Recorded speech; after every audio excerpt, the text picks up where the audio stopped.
Good morning बच्चों। हम लोग अब पढ़ रहे थे हिंद चीन क्लास 10वीं का बिहार बोर्ड का। आज उसका तीसरा वीडियो है। आज उसमें हम लोग पढ़ेंगे हिंद चीन में राष्ट्रीयता का विकास कैसे हुआ।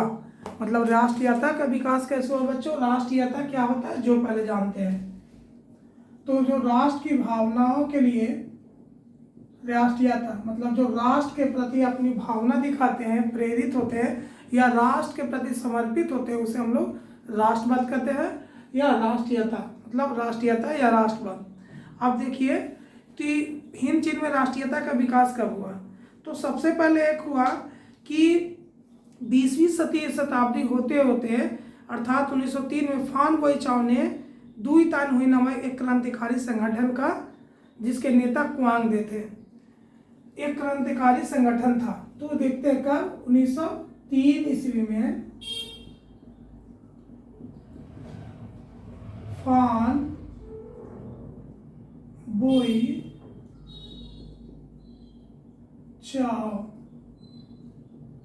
बोईचाओ ने दुई नाम है दुई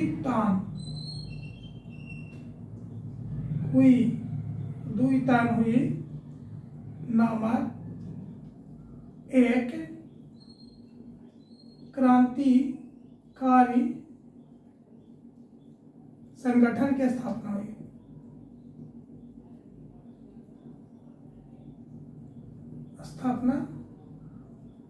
की नेता थे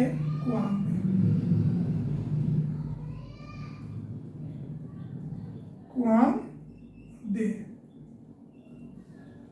सुनिए बच्चों, इसमें क्या कह रहा है कि वहां के लोग राष्ट्रीयता की भावना में आने लगे प्रथम विश्व युद्ध के बाद, क्योंकि देखा कि प्रथम विश्व युद्ध में इतना बड़ा, एक और इसका कारण आगे पढ़ेंगे, रूस और इंग्लैंड के में, जापान और रूस में क्या हुआ था कि जापान और रूस में युद्ध हुआ था, जिसमें रूस हार गया था। एक छोटा सा देश जापान से इतना बड़ा देश रूस हार गया, जिसके कारण यहाँ राष्ट्रीयता की भावना और बढ़ गया। एक छोटा सा देश इतना हरा सकता है तो हम क्यों नहीं।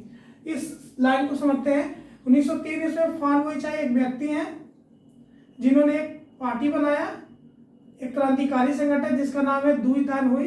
बेटा इसमें क्या हो गया, फान बोईचाओ एक नेता है, व्यक्ति है, जिन्होंने कौन सा पार्टी बनाया, क्रांतिकारी संगठन दुई तान हुई, ठीक है। और उनके नेता को किसको बना दिया गया, कुआंग दे।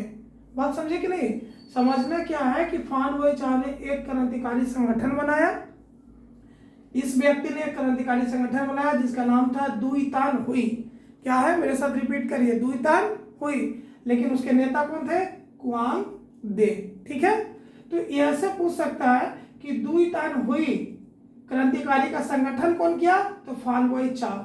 नेता कौन थे नहीं पूछ सकता, लेकिन अगर याद कर लेते हैं तो ठीक है, कुआंग दे, ठीक है, समझ गए। अब एक क्वेश्चन जो है बहुत हमेशा पूछते रहता है, the history of the loss of Vietnam. The history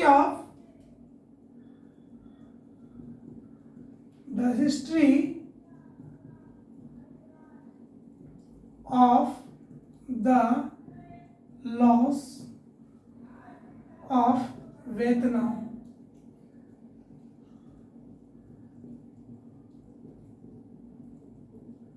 बच्चों the history of loss of Vietnam important है, ये हमेशा पूछता है। किसने लिखा, तो फान बोईचाओ ने।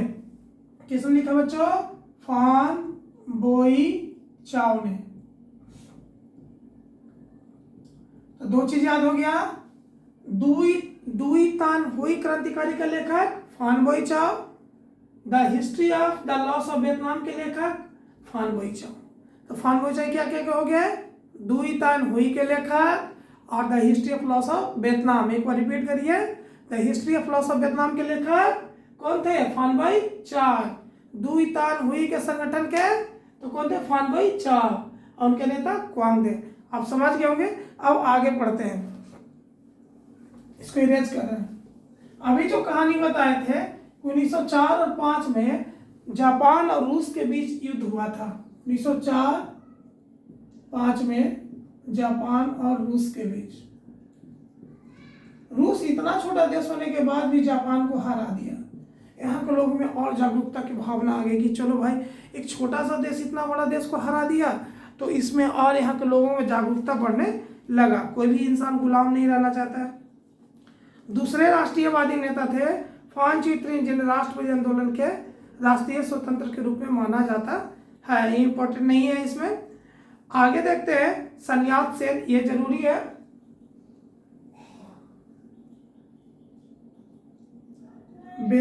वियतनाम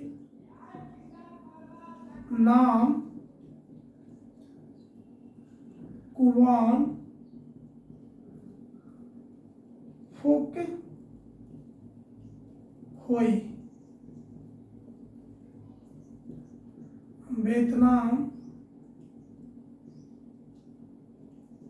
मुक्त एसोसिएशन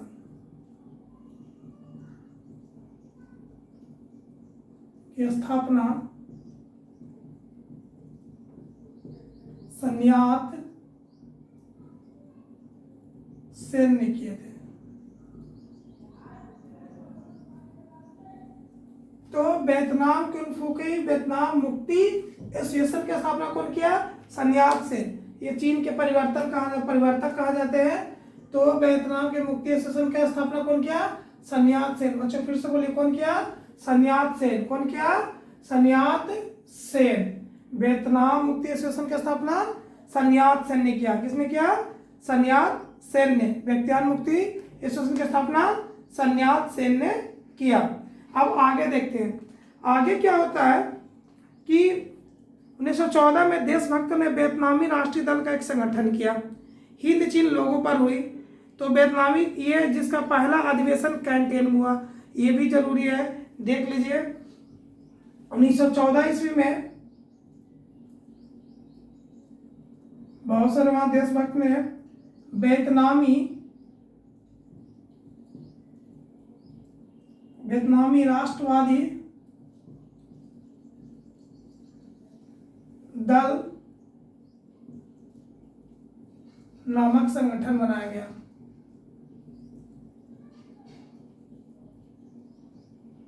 संगठन बनाया। इसका अधिवेशन का मतलब होता है बेटा बच्चों बैठक। कहाँ बैठा हुआ पहला? तो कैंटेन में। क्या हुआ? कैंटेन में। कहाँ हुआ? कैंटेन में। वियतनामी राष्ट्रवादी दल का संगठन बना 1914 ईस्वी में। अब कहाँ बैठक हुआ? कैंटेन में। कहाँ बैठक हुआ? कैंटेन में। याद रखिएगा। लेकिन फ्रांस की सेना ने इसको कुचल डाला, मतलब इस चीज को दबा दिया। किसको? वियतनामी राष्ट्रवादी दल एक पार्टी बना था, उस पार्टी को दबा दिया गया, कुचल दिया। लेकिन कुचलने के बाद भी कहीं न कहीं यहाँ के लोगों में ये दर्द बैठ गया था, और ये जो क्रूरता पूर्वक जो कुचला गया था, जिसके कारण यहाँ के लोगों में बैठ गया, और कहीं न कहीं अंदर ये सारे आग की भावना भड़क रही थी। यही आग की भावना आगे भड़क कर एक आगे आंदोलन हुआ 1919 में, जिन्हें चीनी बहिष्कार आंदोलन किया गया। चीन का हिंद चीन के कृषि उत्पादक व्यापार, मत्स्य व्यापार पर नियंत्रण था, फिर भी मुख्य राजनीति से अलग रहती थी। इसके कारण 1919 में चीनी बहिष्कार आंदोलन हुआ। प्रश्न है, ये समझ गए होंगे? एक और वीडियो और रिपीट करके देखिएगा तो ज्यादा अच्छा रहेगा। अब है कि 1919 में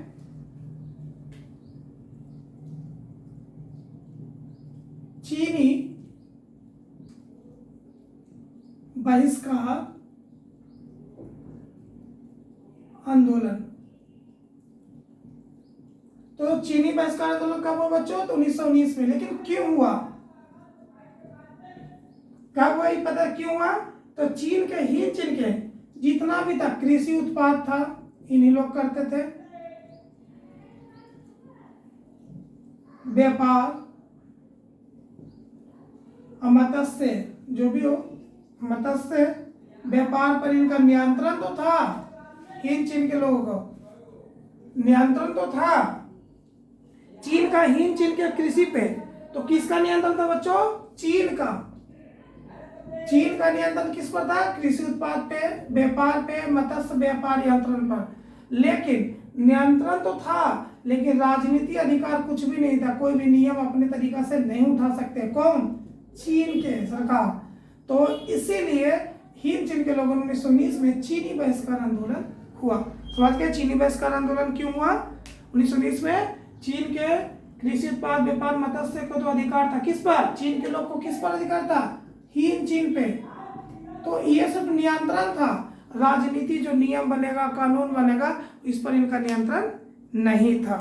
ठीक है, इस तरह से हिंद चीन में फ्रांसीसी स्थापना हुआ। कोचिन चीन सीधे फ्रांसीसी शासन में चला गया। कोचिन चीन जो पड़े थे वो सीधे फ्रांस के अधिकार में हो गया। धीरे धीरे तोकिन, अन्नाम, कंबोडिया भी धीरे धीरे ये अधिकार होते चला गया। प्रथम विश्व युद्ध के बाद कोचिन चीन के लिए प्रतिनिधि सभा का गठन किया गया।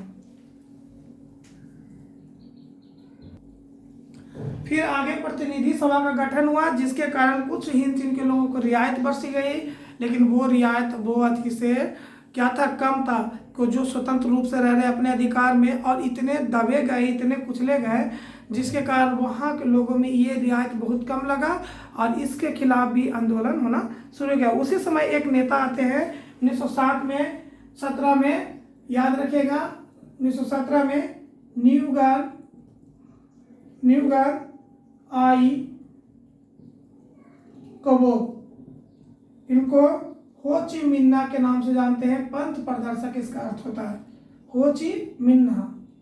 याद रखिएगा 1917 में प्रथम विश्व युद्ध से रूस क्या हो गया था, हट गया था। सेकंड चैप्टर में पढ़े होंगे 1917 में प्रथम विश्व से कौन हट गया था, रूस। याद रखिएगा 1917 ईस्वी में प्रथम विश्व से रूस हट गया था। न्यूगन आइकोविक, लेकिन हम हिंद चीन में पढ़ रहे हैं तो न्यूगन आइकोविक जिसका नाम था हो ची मिन्ना।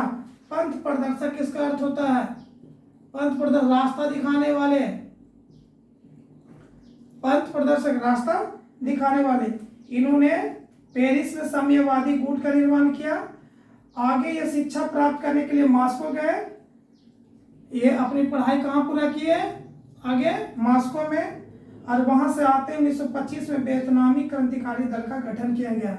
ये भी पूछेगा, वियतनामी क्रांतिकारी दल का गठन किसने किया, तो हो ची मिन्ना ने। वियतनामी क्रांतिकारी दल का गठन किसने किया, तो हो ची मिन्ना ने किया। कौन किया बच्चों, हो ची मिन्ना में। लेकिन आगे 1930 में वियतनाम के बिखरे राष्ट्रवाद को, अब जो राष्ट्रवाद क्या था, अलग अलग, सबका सोच अलग, सबका विचार अलग, उसको एक करने के लिए इन्होंने 1930 में राष्ट्रवादी गुटों के एकजुट के वियतनाम कांग्रेस का 1930 ईस्वी में इन्होंने फिर एक पार्टी बनाया, वियतनाम कांग सान दे। इसका वियतनाम कम्युनिस्ट पार्टी। तो बच्चों 1930 में फिर एक पार्टी बनाया जिनका नाम था वियतनाम कम्युनिस्ट पार्टी। किसने बनाया, हो ची मिन्ना ने। ठीक है, आज के लिए इतना ही वीडियो, समय का अभाव है। हम अगले क्लास में मिलेंगे। नई आर्थिक स्थिति खराब था 1930 में, हम लोग आर्थिक मंदी के बारे में जानेंगे, और द्वितीय विश्व युद्ध होने के बाद वियतनाम कैसे स्वतंत्र होता है और कैसे और कौन कौन नेता आते हैं। हमने अभी तक क्या पढ़े हैं, हमने जो पढ़ा उसका एक बार रिवाइज कर लेते हैं। वीडियो पूरा देखिएगा। तो हिंद चीन में राष्ट्रीयता की भावना आती है उस समय the history of loss of Vietnam एक पुस्तक लिखा गया जाता है, जिनका नाम लेखक था फान बोई चाय, और दुई तान हुए क्रांतिकारी दल बनाते हैं जिनका नेता था क्वांग दे। 1904-05 में जापान ने रूस को हरा दिया, जिससे यहाँ के लोग और प्रेरित हुए, एक पार्टी का निर्माण किए, जिस पार्टी को कुचल कर फ्रांस ने दबा दिया। लेकिन लोगों में कहीं ना कहीं जागरूकता और राष्ट्रवाद की भावना दबे हो रह गया और वो आगे उभर कर आता है। 1900 चीन में, हिंद चीन में चीन का अधिकार था व्यापार पे, मत्स्य पे, सभी पर अधिकार होते भर में भी राजनीति का अधिकार नहीं था, जिसके कारण वो वहाँ पर एक आंदोलन हुआ जिसका था चीनी बहिष्कार आंदोलन 1919 में। और आगे 1917 में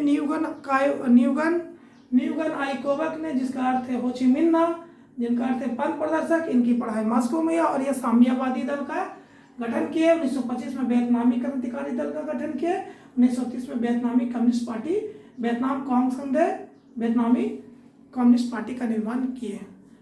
ठीक है बच्चों, वीडियो को लाइक सब्सक्राइब कर दें और बेहतर से बेहतर कोशिश करेंगे बेहतर डालने के लिए। ठीक है, आज के लिए इतना ही। धन्यवाद। जय हिंद, जय भारत।